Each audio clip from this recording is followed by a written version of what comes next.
A paz do Senhor, meu querido irmão, a paz do Senhor, minha querida irmã. Graças a Deus, estamos aqui mais uma vez para mais um podcast, pela graça do Senhor. Para você que não me conhece, meu nome é Daniel Maia. Eu atualmente me congrego no Templo Central, em Fortaleza, ajudo cooperando também aqui na Escola Dominical, na Sala dos Jovens, dos Juvenis. E é uma grande felicidade estar com os irmãos aqui mais uma vez, né? Como os irmãos podem notar, aqui também na minha companhia tem uma pessoa especial, Irmã Liz, aqui eu saúdo com a paz do Senhor e peço para que ela se apresente também, para os irmãos que não a conhecem. Pai do Senhor, irmão Daniel, Pai do Senhor, meus irmãos, eu me chamo Liz Oliveira, como o irmão Daniel já falou, e eu me congrego no Templo Central de Fortaleza, sou professora na EBD das crianças, e eu estou muito feliz em estar aqui novamente para compartilhar, estudar com os irmãos, nos aprofundar nessa lição que é tão preciosa, tanto para os nossos alunos quanto para nós, professores. Perfeitamente. Amém, irmã Liz. Queridos, lição de número 6, né? Já estamos caminhando aqui já para a metade da revista, né? Como os irmãos podem saber, nós estamos estudando sobre o Antigo Testamento, né? Aqui com juvenis.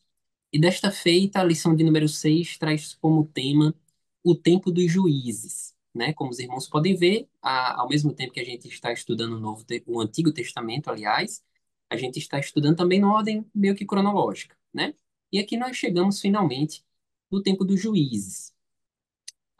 O texto bíblico se encontra ali em Juízes capítulo 2, versículo 10. A leitura bíblica em classe no versículo 11 até o versículo 20. A gente sempre recomenda aos professores que façam essa leitura em sala de aula, né? Para que estimule a participação dos alunos, para que os alunos se sintam envolvidos e, por conseguinte, mais interessados, né, na sala de aula. Então, a gente recomenda sempre que o professor faça essa interação, pergunte como é que o seu aluno está, como é que ele, né, passou a semana.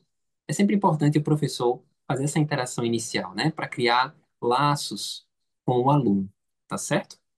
E aí, queridos, nossa revista, aliás, nossa lição, ela é dividida basicamente em quatro tópicos. A gente vai falar aqui resumidamente de cada um, até porque o propósito do podcast não é tanto falar pormenorizadamente das histórias da Bíblia, até porque o professor conhece, né, tem a oportunidade de ler, mas dá efetivamente dicas didáticas, é, ideias que o professor pode abordar em sala de aula, tá certo? Então a gente vem aqui no tópico de número um, que tem como título O Tempo dos Juízes, né? Esse tópico número um, começa tratando exatamente da morte de Josué e de ausência de um período de transição para um outro líder, né? A gente tem que lembrar que o povo de Israel, eles vieram de duas grandes lideranças, né? Que é a liderança de Moisés e depois a liderança de Josué. Sendo que após a morte de Josué fica esse vácuo, né? E a consequência disso é que a Bíblia nos relata que esse vácuo de um líder fez com que cada um da tribo voltasse para sua própria tribo e começasse a cometer pecados, né? Então, a falta desse grande líder provocou essa situação. E o tópico da lição fala exatamente que esses pecados provocavam um círculo vicioso, né? Por quê?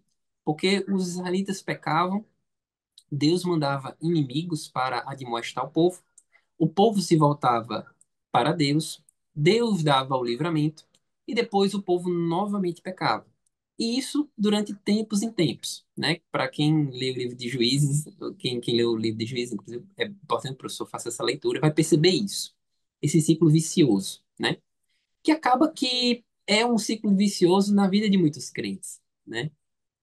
Os irmãos querem imaginar se o Senhor, né, nos deixasse a nossa própria sorte a cada pecado que nós cometemos, né? Imagine como é que seria as nossas vidas. Então a gente olha assim para o juiz desse período do juiz na vida real, mas lembra muito, a gente se volta muito para si, né?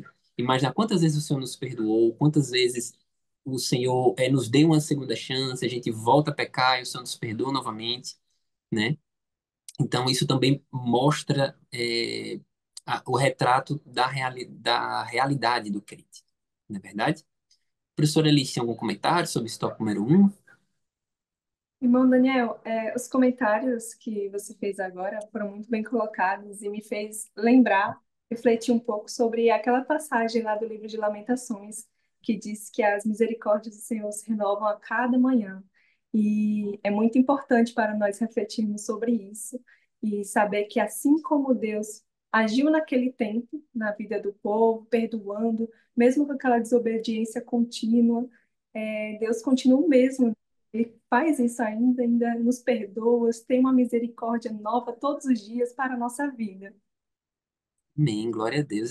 Isso é muito alentador, viu, queridos, para nossas vidas, muito consolador, né? Saber que a gente tem um Deus, como a irmã Liz falou muito bem aí, um Deus cujas misericórdias se renovam a cada manhã, né?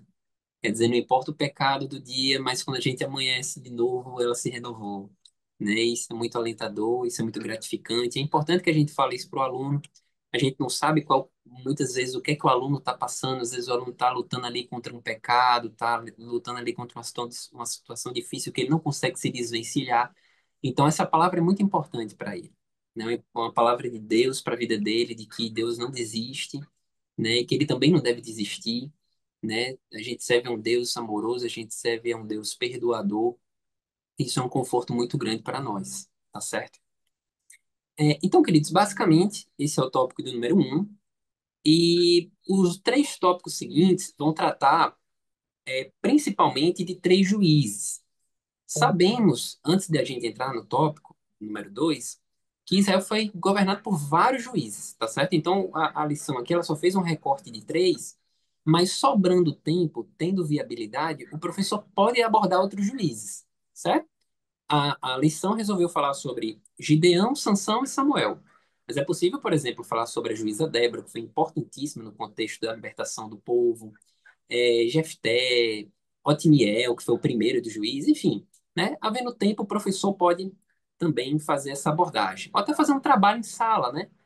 Pedindo para que o aluno fale sobre outros juízes que não esses da lição, né? Fica a dica, então, aí para o professor.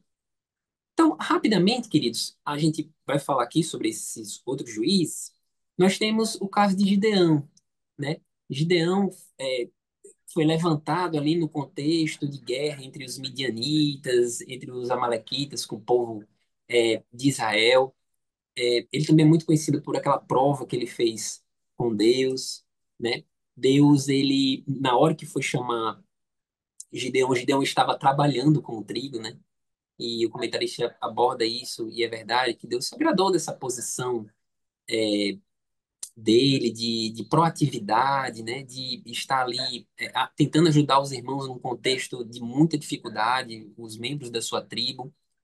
E quando Deus chama Gideão, é muito interessante porque Gideão ele se sente incapaz, né? Ele diz que é o clã menos importante de Manassés e ele era o menor da sua família, né? Isso me lembrou muito a passagem de Saul, né? Quando Saul ele também é eleito ali o rei de Israel e ele diz: a minha tribo é a menor de todas. Era a tribo de Benjamim que de fato era a menor. E dentre as famílias a tribo de Benjamim a dele era a menor também, né? Então isso mostra como Deus não olha para status, na verdade.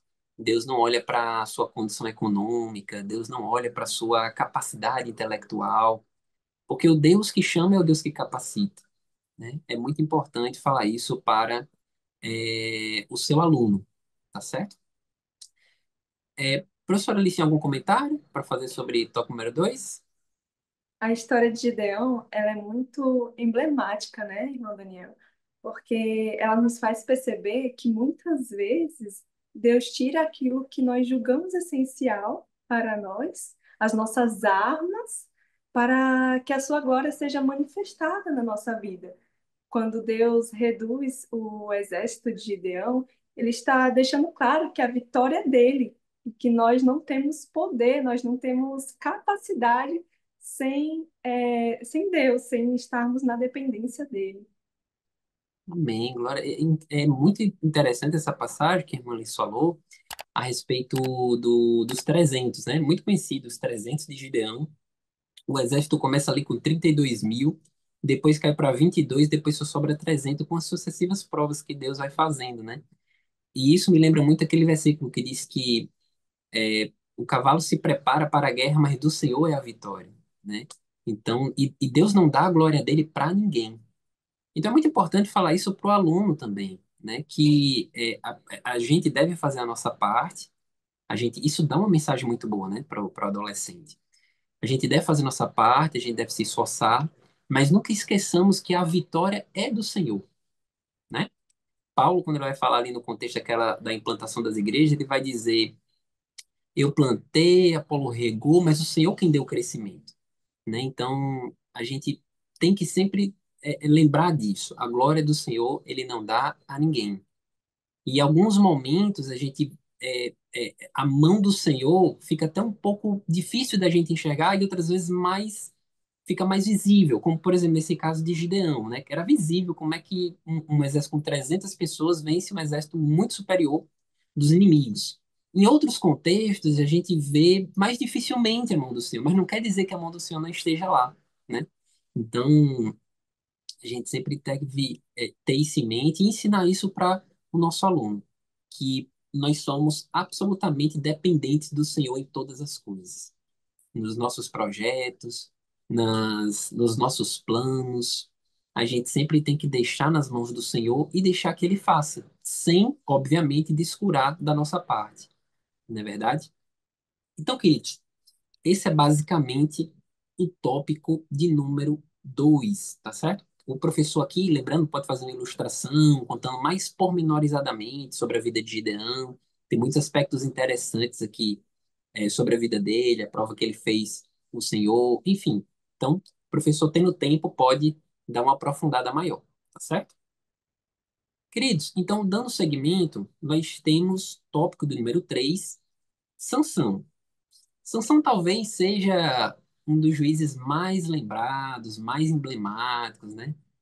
Professora Lisa aí é professora de criança, acho que até a criança mais pequenininha sabe quem é Sansão, né? Então, o professor, os alunos certamente também conhecem, assim, de cabo a rabo a história de Sansão. Então, é interessante extrair aqui princípios para ensinar os alunos, né? O que é que o que é que a vida de Sansão nos ensina que a gente pode levar para o nosso aluno? Eu queria que a professora Liz, a senhora preparou algum princípio sobre Sansão, algo que a gente pode ensinar aos nossos alunos? A história de Sansão, ela nos adverte, eu acho que uma das principais características dela, dos ensinamentos dela, é nos advertir quanto o perigo que é brincar com o pecado, né, irmã Daniela? Deus estabelece um limite e nós temos que tomar muito cuidado para não ultrapassar esse limite. A gente tem um exemplo de Sansão que, com toda a força que ele tinha, ele se deixou seduzir pelo pecado e o fim foi a ruína, né? Então, é importante ressaltar isso para os nossos alunos, que Deus estabelece um limite e que nós não devemos brincar com o pecado, né? De forma alguma. É verdade, muito verdade isso. O Sansão, ele tinha um voto do nazireado, né, desde antes do seu nascimento. Não podia passar navalha na sua cabeça, ele não podia tocar em cadáveres, não poderia tomar bebida forte. Mas parece que todas essas advertências entraram por um ouvido e saíram pelo outro, né? E a questão é que nós vemos diversas vezes no livro de Juízes, quando a gente está estudando a respeito da vida de Sansão, que ele se perde, né? Ele toca em cadáver, ele bebe vinho, ele se junta a uma mulher do exército inimigo. Como a professora Alice falou muito bem, é brincar com o pecado, sabe? Brincar com o pecado e com todos esses pecados que ele cometeu, ele se safava, ele conseguia escapar. A, a, a, o Espírito Santo não havia se retirado totalmente dele. Mas o que a professora falou é muito verdade. A gente não pode brincar com o pecado, porque chega uma hora que o Espírito Santo sai, né? E isso, a história de Sansão, a gente conhece muito bem, vai desembocar exatamente com ele contando o seu segredo a Dalila, e o final da história a gente já conhece. né? Então isso também fala sobre um abismo chamar outro abismo, não é verdade? Não há o crente ele não pode imaginar que cometendo pequenos pecados vá conseguir sair ileso e lá na frente não cometer pecados piores. A gente precisa falar disso com o nosso aluno, né? Muitas vezes pequenos deslizes dão lugar a grandes tragédias. Então, a vida de Sansão, a história, tudo que ele se submeteu é um perfeito exemplo disso. Tem muita coisa para se falar a respeito de Sansão. Isso também lembra muito que a amizade com o mundo é inimizade contra Deus, né? João fala muito bem a respeito disso em uma de suas cartas. Não tem como a gente ser amigo dos dois. Se a gente querer agradar um, a gente vai desagradar o outro, né? E no contexto dos nossos adolescentes, um contexto de escola, um contexto de amizades com pessoas do mundo, essa advertência ela ganha um significado ainda mais especial, tá certo? E também não podemos deixar de lembrar, né, que nos últimos instantes da vida de Sansão, Deus atendeu a sua oração, ele conseguiu ali destruir aquele templo, né? E a Bíblia fala que ele matou mais filisteus naquele momento do que em toda a sua vida. Então, isso também fala sobre a misericórdia do Senhor. No momento em que Sansão estava totalmente destruído, totalmente rendido, diante daquela situação de pecado que ele havia se submetido, ainda assim o Senhor atendeu a sua oração, né? Então, repetindo o que a gente já falava ali no tópico número um, as misericórdias do Senhor elas se renovam a cada manhã, né? Muitas vezes a gente não consegue se livrar das consequências do pecado. Isso também é bom que se diga, porque também a palavra do Senhor fala da lei da semeadura, né? Aquele que semear na carne, ceifará corrupção.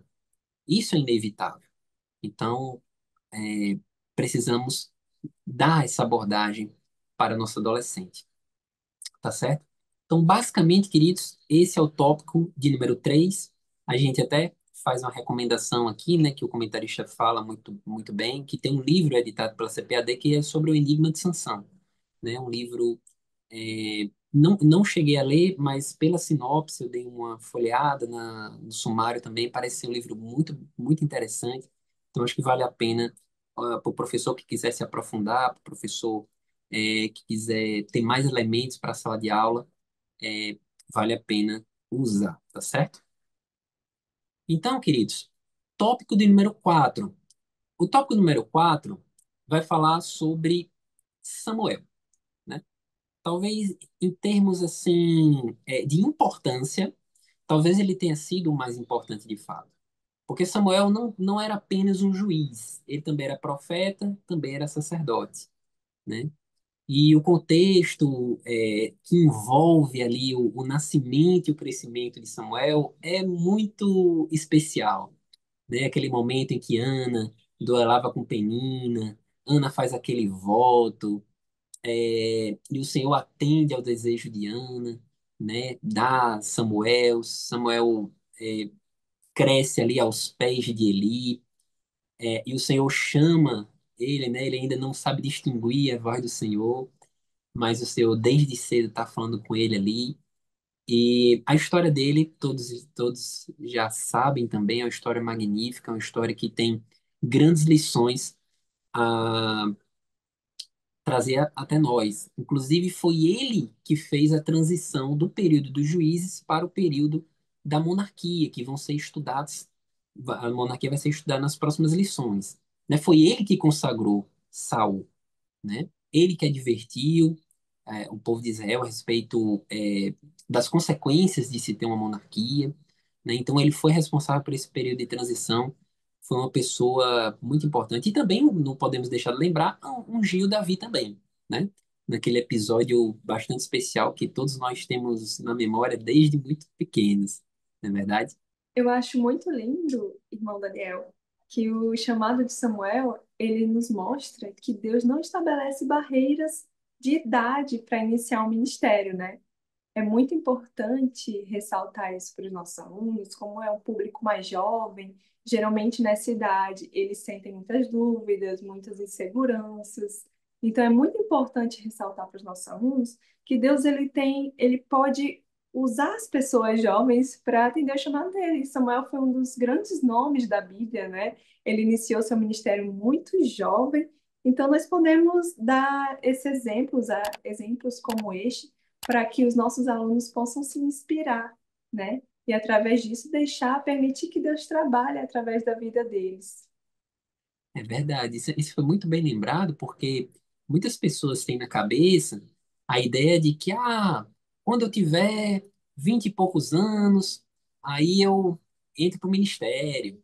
Ah, quando eu tiver 18 anos, aí vou ser maior de idade, aí eu entro no conjunto. Ah, quando eu tiver 30 anos, aí eu aceito o convite de ser auxiliar.